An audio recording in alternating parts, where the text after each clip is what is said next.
Okay, so here we are. Now let's put in the electric field lines. We'll show the voltage, show the values, and let's put it on a grid so you can kind of get an idea. All right, hopefully this is showing up. This thing, because they've changed. And they've made this 1 meter, and here's our voltmeter, and here's our thing. So here, let's put a positive charge over here. There we go. There's the field lines. And let's get the voltage going. Now notice the voltage is 2.68 as we're pretty far away from here. It's 1 times 10 to the negative 9 coulombs. It's not much of a charge. And so our voltage potential here. Notice how the voltage potential, as I move in closer, as I move closer, it gets bigger and bigger and bigger and bigger until it almost goes to infinity almost. It gets huge, and then as I come, it gets smaller and smaller. Well, let's go ahead and right here, 4.85 volts. Let's put in the voltage lines. I want to see, oh, I've got to hit, yeah, draw the voltage line. There it is. There's that potential. Let's figure out the distance it is away.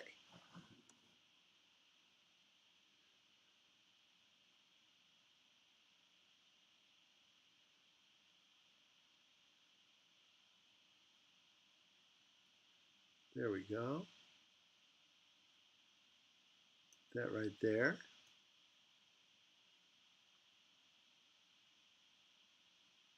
And we'll put this right there. 486.9 centimeters. Okay. Notice how this potential line is perpendicular to that. Voltage is 4.850 volts. I wonder how they calculated that. I wonder if I can put in an E-field sensor. Aha! There is my E-field, 2.66 times 2.66 volts per meter divided by 0.4869 centimeters, or 0.4. Okay, so look what the, oh, this is exciting. Then I'm going to show you a different way to do it too. All right, so what are the numbers that they have there? The numbers that they have there are 2.66, so V, the E field at that point. Now notice the E field gets weaker because this is a point charge. This isn't on a parallel plate. So the E field gets weaker, but at that point, the E field is 2.66 volts per meter. Okay? So I got the E field is equal to, now I got to switch back over here, 2.66 volts per meter. That's the E field at that point. Okay, the charge, Q, is equal to 1.0 times 10 to the negative 9 coulombs. I know that. And it was how far away? 0.4869. So the distance away,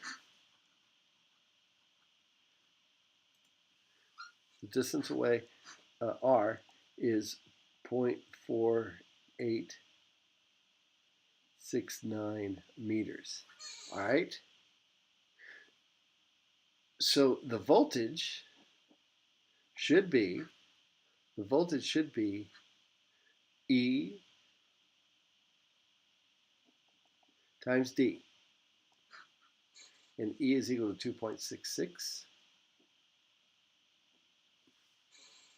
Is that right?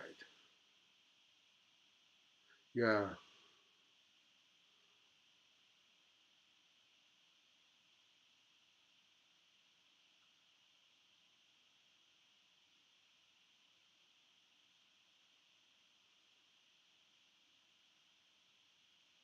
That should be bigger.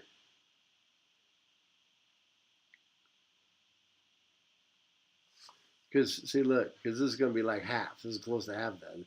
So this comes out, the voltage should be 1.33. So they're doing something a little different. This isn't a parallel plate. Not a parallel plate. So what's going on?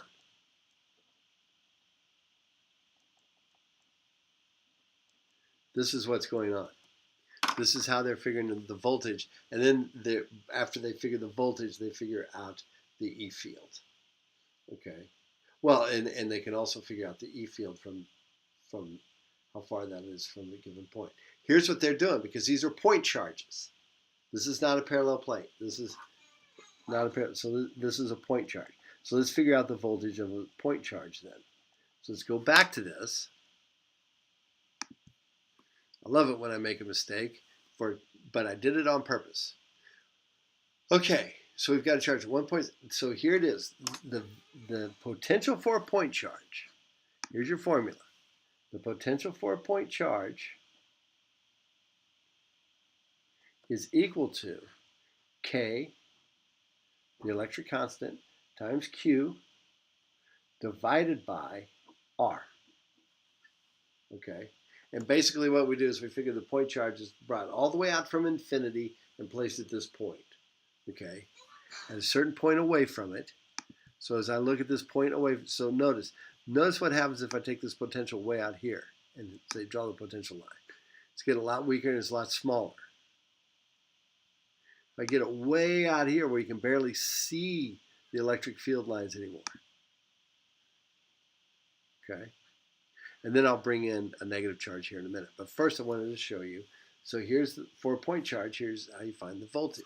So we're assuming we're coming all the way out here at infinity, where if I have R, so look at this formula here. So if this is equal to infinity, then V is equal to 0, right? So we bring it in closer. So we start off with 1, and so we do this. So we're actually saying delta V for a point charge is equal to KQ times 1 over R2 minus 1 over infinity, which is 0. So I've got 1 over R2. So it just becomes delta V is equal to KQ over R. All right, so let's see if they calculate it. Let's see if that's what the calculation is that they used here. All right, which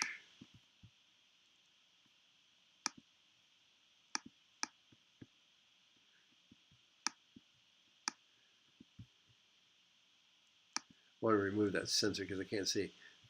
Oh, but I can get that back into crosshairs.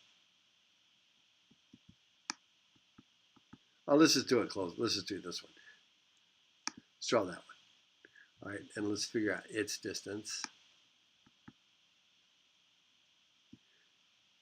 99.7 centimeters.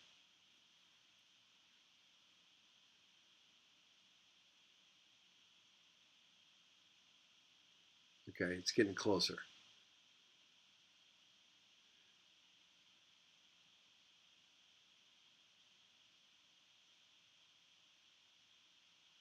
Wait a minute.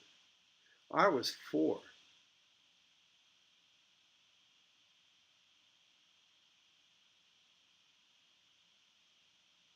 Yeah, it's still a point charge, so it's not working. Why did I? Because if it's 489, this is equal to. Oh my gosh, what a mess! What a mess. Some of you go, wait a minute. If it's 489, yeah, this is 4.869 meters away. So I didn't even need to change it. And then this would be times other. So this would be a big number. This would be like 10 volts or something like that. And that's not what it is. So let's figure out. So let's use this point thing. Let's go back. 9.076 volts. 0.997 meters away. Okay, basically a meter away. And this is going to work out great. I can tell already. All right, so here we go. Let's calculate that, and then we'll pause it, and we'll go to your thing. All right, so here we go. So on that we have, let me go back and look at it one more time. I apologize. One more time. I've got R is equal to 0.997 meters. And I've got K is equal to 9.0 times 10 to the 9th newtons, coulomb squared, or meter squared per coulomb squared. And then I have Q, which is equal to 1.0 times 10 to the negative 9 coulombs. All right.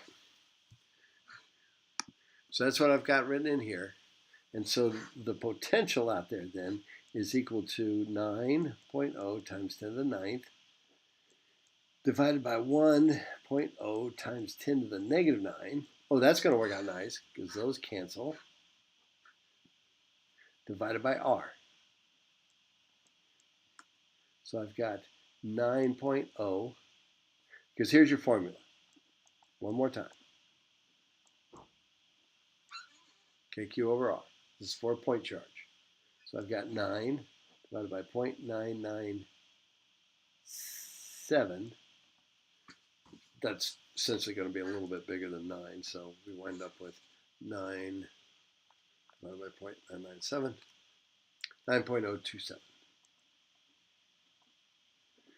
Is that what they got? Is that what they had? I mean, because some of my measurements aren't quite. Oh, they got 9.076. I mean, we're within the ballpark. My measurement's probably off a little bit. All right, now let's put in a negative charge just so you can see what this is going to look like. And then I'll stop this and we'll go to your slides and we'll look at some homework. Let's put this guy here.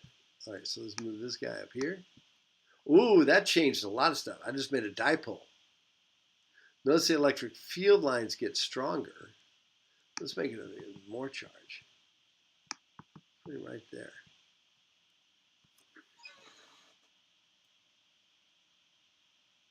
There we go. Let's make it even more. Even a huger electric, more intense. Look at that. Now, let's get this voltmeter. Oh, look at that. Bang. Ooh, it's already negative right here. It's positive here. Negative here. It's a pretty big negative right there. Where's it go to 0?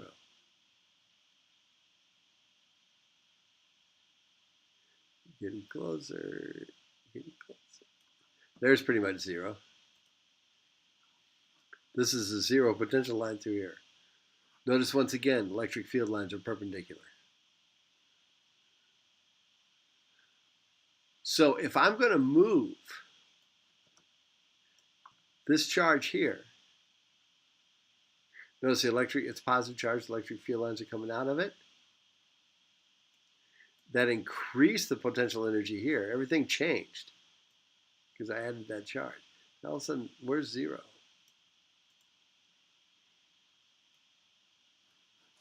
If I go way out here, and that's going to be, so the amount of energy to move something from there to there is going to stay the same, correct? All right. This is cool. This is very, very good. Okay, now then. So I'm going to stop here.